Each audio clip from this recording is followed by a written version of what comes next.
Hi, this is KickoffLabs On Growth. I'm Josh Ledgard, and in this podcast, we're going to share advice on growing sustainable businesses through the stories of our customers and our team as we learn and grow together.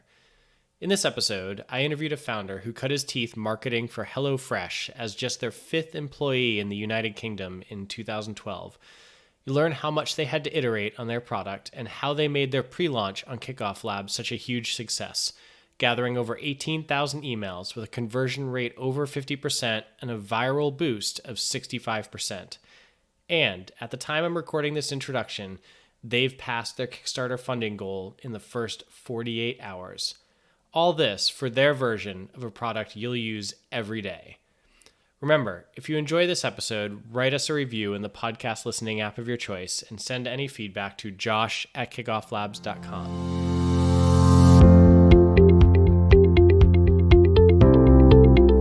All right, we are live. I'm talking today to Freddie Ward from Wild Cosmetics, and their latest product is Wild Deo or Wild Deodorant, I guess. And the website for that is www.wilddeo.com.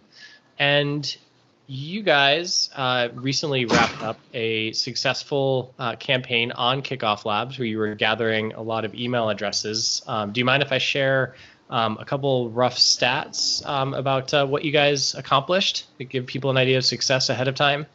Yeah, go for it.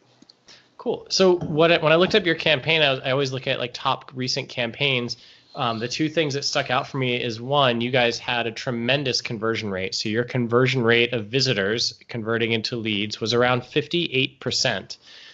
You got over 15,000 leads, and you had a viral boost of 65%, which means that about over half of the leads coming in to your campaign were referred from friends. And we'll get into what you guys did to drive that percentage of referrals and the word of mouth marketing that happened. But those are all tremendous numbers, which leads me to believe that you guys did a great job marketing, which I want to get into, and a great job finding your audience for this product. So let's get into it. First of all, thanks for being on the podcast today. No worries. Thanks a lot for having us. I'd love to know a little bit about your background and what led you to this point, the idea of starting this company. So what kind of background do you have, and, how'd you come up with this idea as the product you wanted to pursue? Yes, so I'm very much from a kind of startup background. My startup journey started with a company called HelloFresh, which is a recipe box delivery service. And I joined that company back in late 2012, where there were 5 of us in the UK. And over the next 6 years, we'd go from a small startup to kind of IPO, which was an incredible journey and an amazing learning curve. I saw all the different stages and different elements of kind of a growth company, and really fell in love with the direct consumer space and all the exciting things you can kind of do with marketing and building a brand. So I left HelloFresh in December and wanted to kind of translate those learnings and those kind of interests into my own kind of project and business, having got a real taste for it. And I think one area we were really excited about was the kind of natural cosmetic space.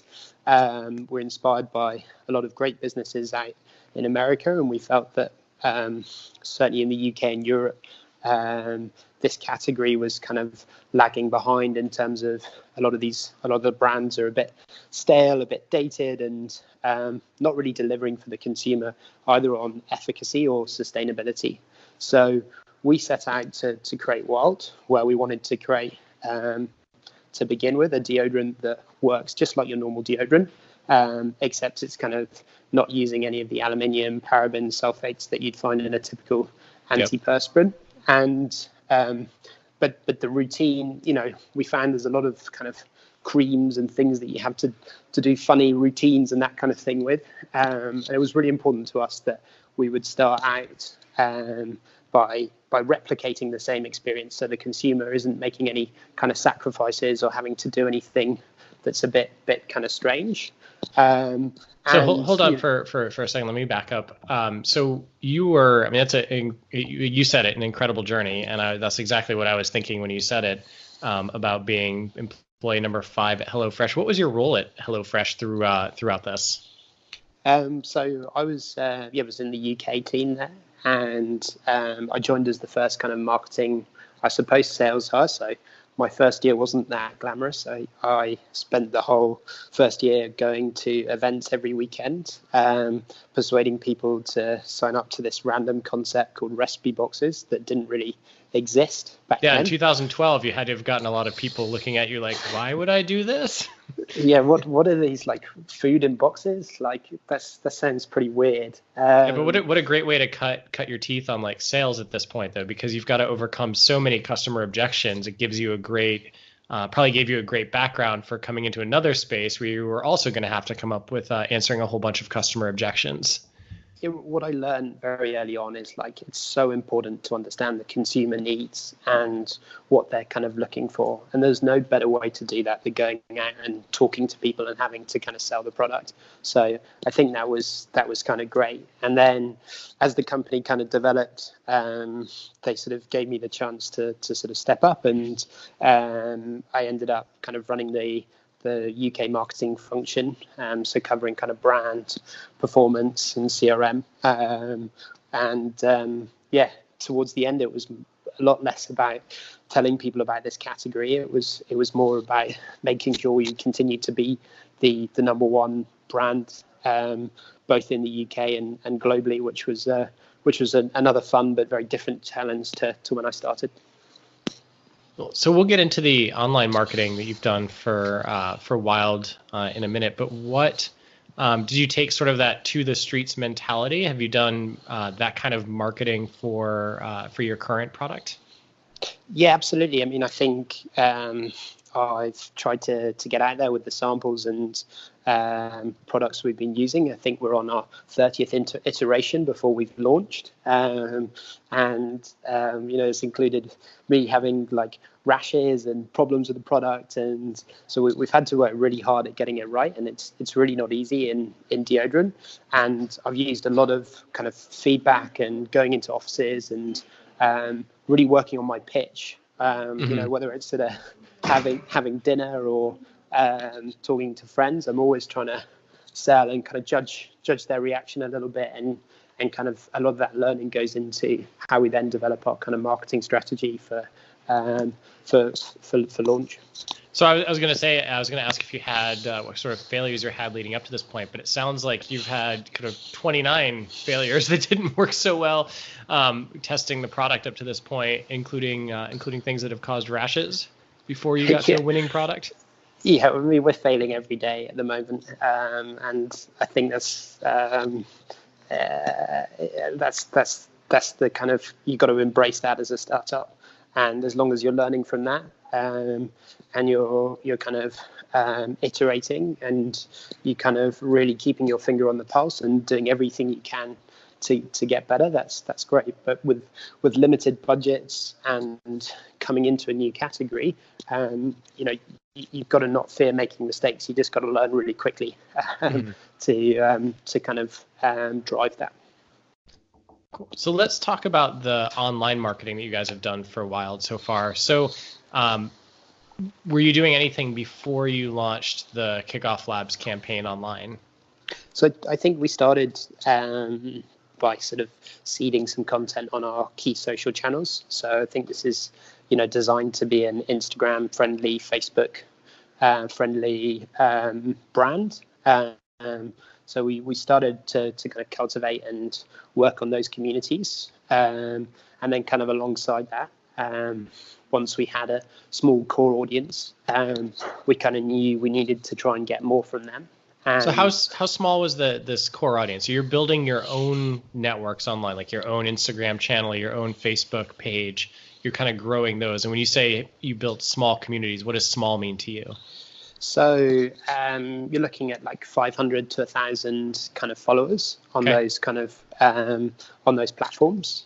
kind of building those kind of connections. And then it's like, right, how now we've got that kind of first critical mass and that sort of initial traction. How did you build those connections? So I'm looking at this and saying, if you got to get 1,000 Instagram followers, like how did you as a brand manage to get 1,000 Instagram followers?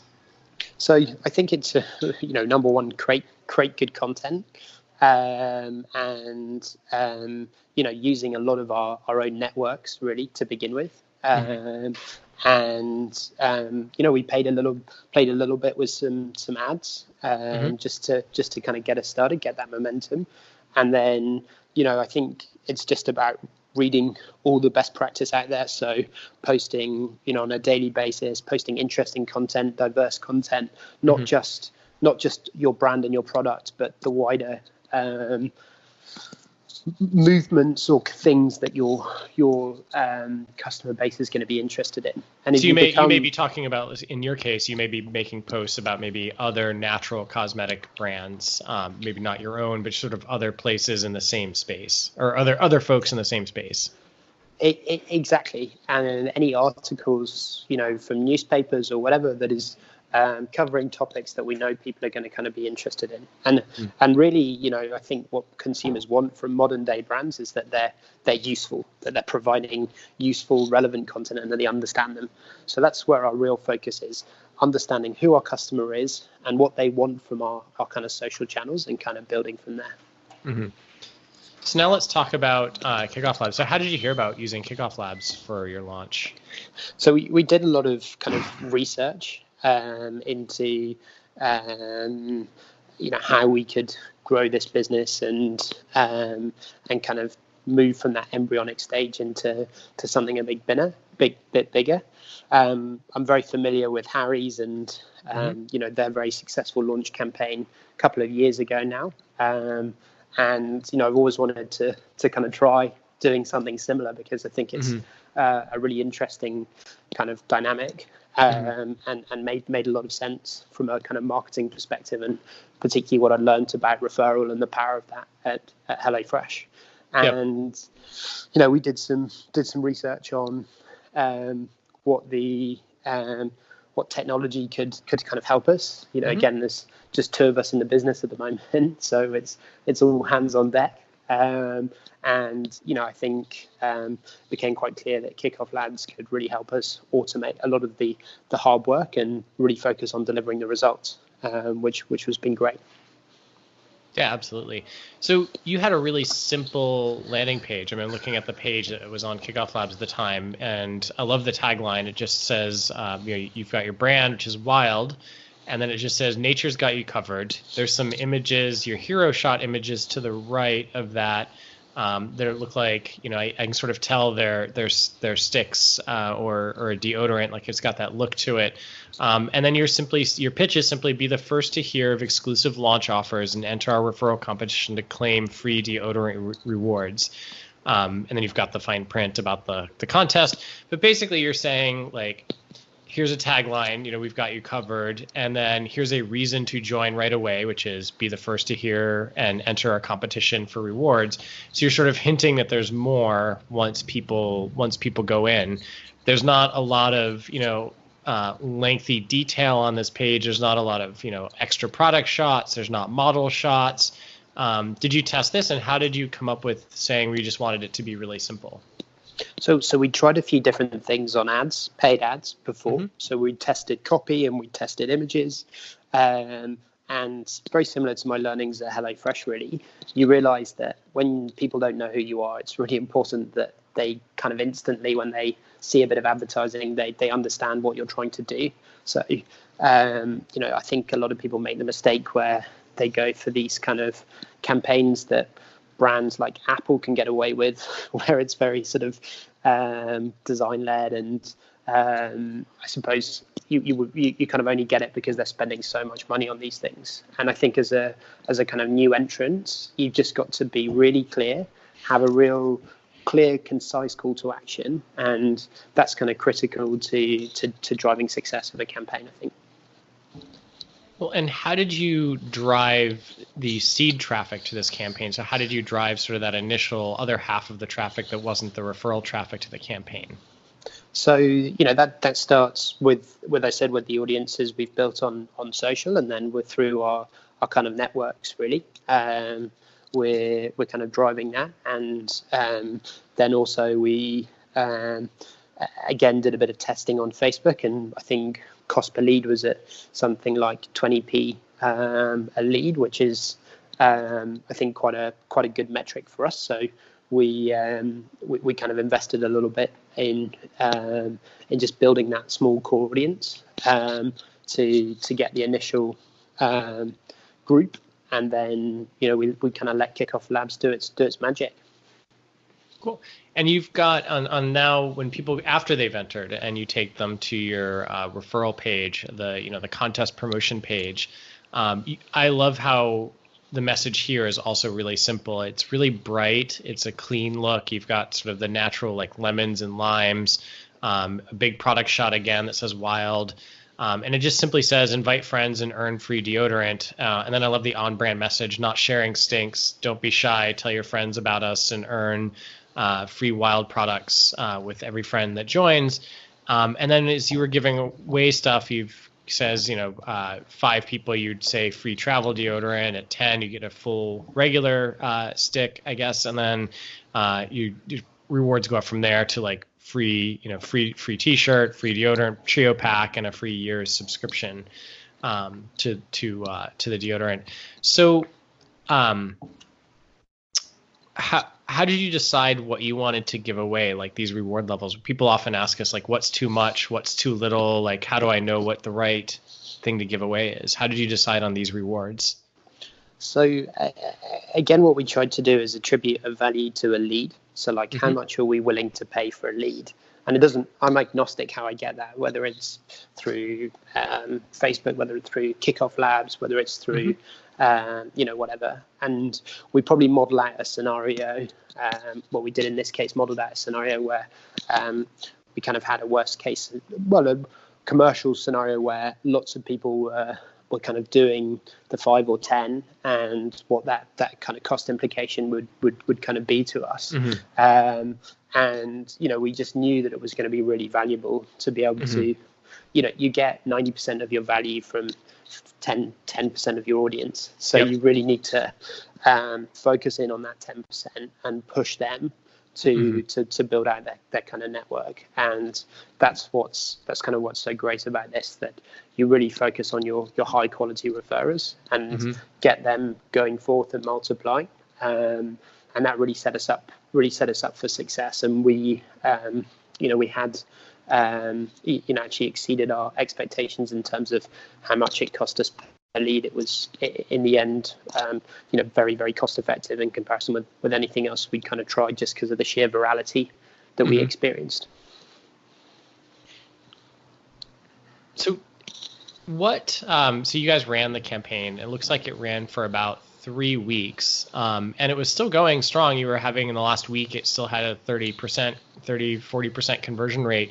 Did you have a number in mind where you said we're going to cut it off? Was it date focused, or when did you decide to cut off the campaign and say, okay, this is enough, we feel confident that we want to launch the actual site and the store? We kind of had dates in mind when we set things up, and I think if you let it drag on too long, then people lose interest. It can be a bit confusing for customers, and you probably take your eye off the ball. So I think it's quite important to focus on a short period of time and really push it, and then for a kind of launch strategy, and then to kind of move on to the next phase. I think also, once you've built those leads, that's the kind of first step, right? And if you don't communicate with them, if you don't start interacting with them and have something for them to buy relatively soon, then that audience is going to degrade quite quickly. So I think it's really important that you're able to follow up and capture the value and capture their interest when they've signed up to you. And to do that, you need to not let the campaign go on for too long when you're thinking about launch. So over the course of the campaign, what was the best part about using Kickoff Labs and the tools that we provided for you guys? I just it's very easy to design. It's very easy to kind of follow, and it just took all the hassle out of having to kind of worry about things. And it's great that you verify the leads in the back end of the system, and the analytics and data reporting was super useful as well. So for me, it was with the cost, it's a no-brainer to use Kickoff Labs for these types of campaigns. And so I see when I sometimes ask like what's next, it looks like these are pretty exciting days for you, because it looks like maybe yesterday you guys launched the actual the Kickstarter campaign. So you've entered the pre-order phase. Yeah, so we're up and running. We launched at midday today. So I think we are close to overfunding, hopefully in the first 24 hours, which would be a great start, and definitely a lot of down to having a good audience for us to kind of nurture from. Mm-hmm. And then we have big ambitions to kind of go and properly disrupt this market, which is really exciting.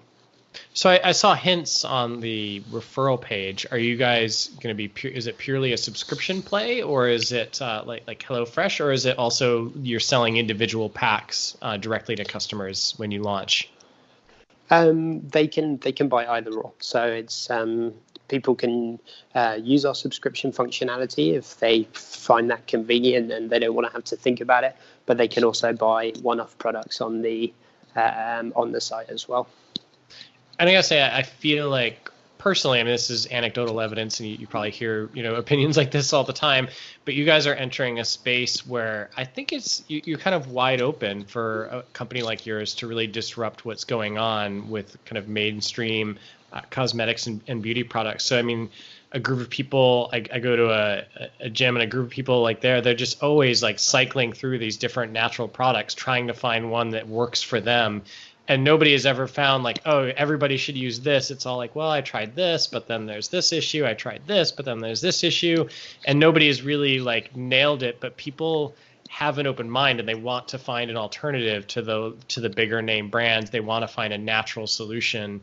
But they're really seeking something. So I think you've really tapped on that concept of as you say on the Kickstarter thing, a natural deodorant that actually works. Because I think people care about this. They care about the planet. They care about like their health. They care about not having all the additives, and they're just looking for someone to guide them and say, this is this is the great solution. And anyway, that's my long way of saying, like, I think you guys have stumbled or discovered or did your research to find a good product market space.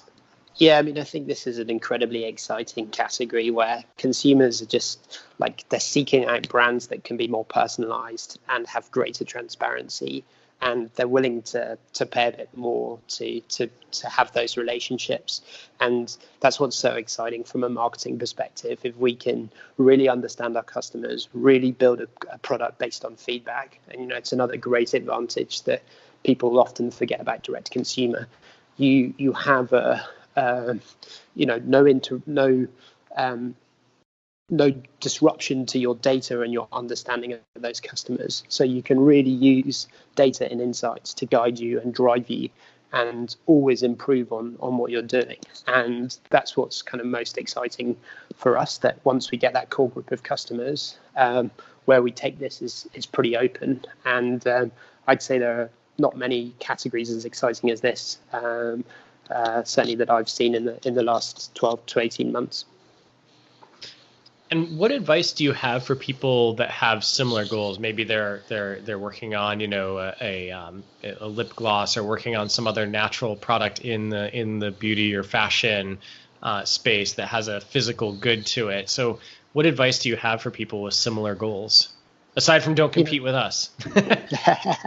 Yeah, I think the big thing is don't be afraid to fail, and just make sure that you build some time into your kind of plans and your launch, that you have times to experiment and figure things out, and you're not putting that kind of really hard pressure on a kind of set timeline until you're really confident with your product and you've got something strong in the market.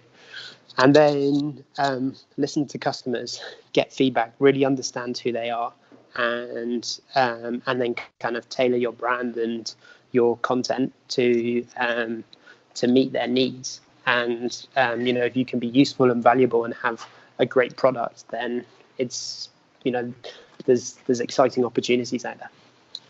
All right, now we've entered sort of my one of my favorite parts is just going quickly through 5 questions, the fast 5 questions. So how do you personally get in the work zone to get things accomplished?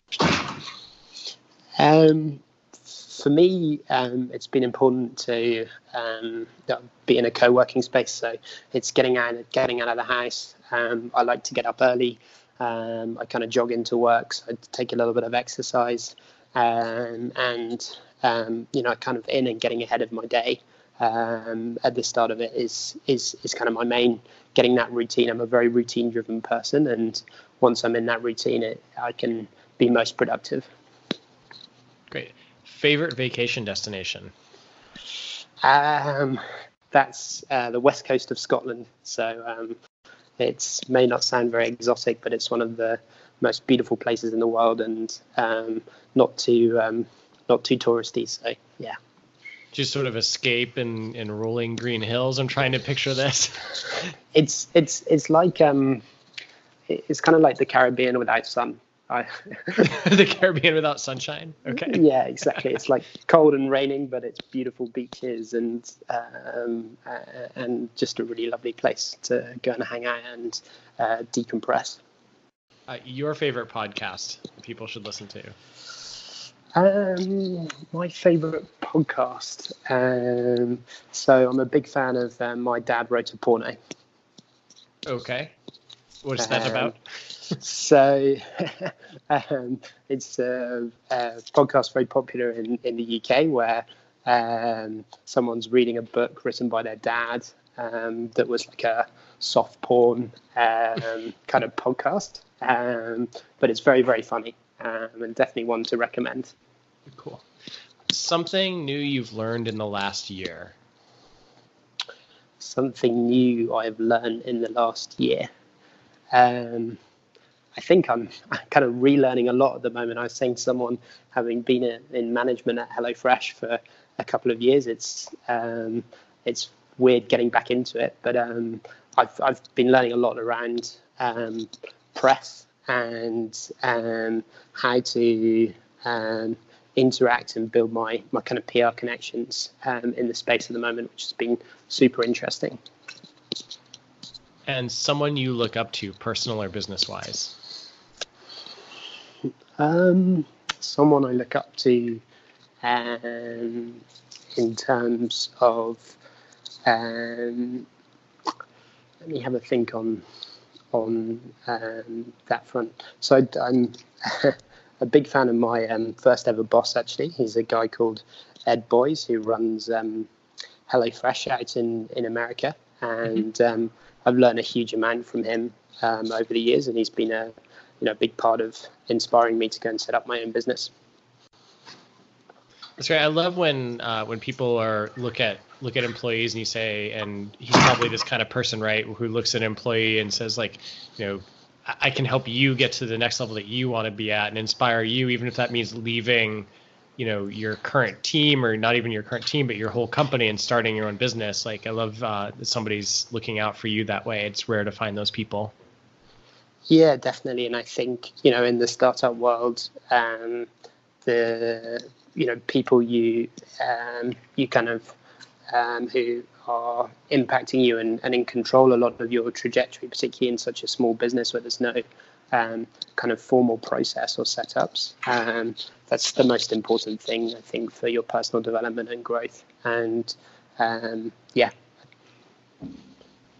Well, I want to thank you for being here today. I know that I learned a few things throughout this interview, and I know people listening will definitely take away a lot of great tidbits about running a great pre-launch campaign and building a Kickstarter audience. You guys are absolutely going to crush this goal throughout your Kickstarter campaign. I'm sitting here watching. I just saw it cha-ching up again as I was watching it.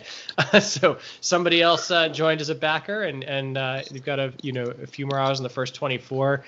This podcast will post before the Kickstarter campaign is live, so you can find Wild's natural deodorant on Kickstarter, and they're also at www.wilddeo.com, and at those two locations you can find more information about the product, how to pre-order it, and I wish you the best of luck going forward.